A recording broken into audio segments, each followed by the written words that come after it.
Nevertheless, I believe there are ways to fight this. The US and the West in general has conceded so much ground to China in the last 3 decades and moved the equilibrium so far in Beijing's favor. It is time to reset the diplomatic baseline, and it's time to go back to first principles of historical truth of Tibetan independence and legal right of the Tibetan people to self-determination. It is time to liberate ourselves from the delusion that sweeping human rights under the rug or throwing Tibetans and Uyghurs to the wolves would somehow make China more likely to cooperate on issues of common interest or geopolitical importance.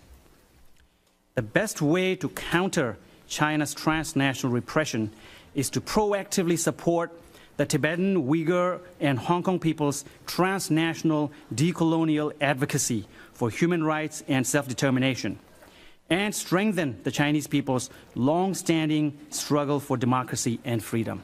Thank you. Thank you.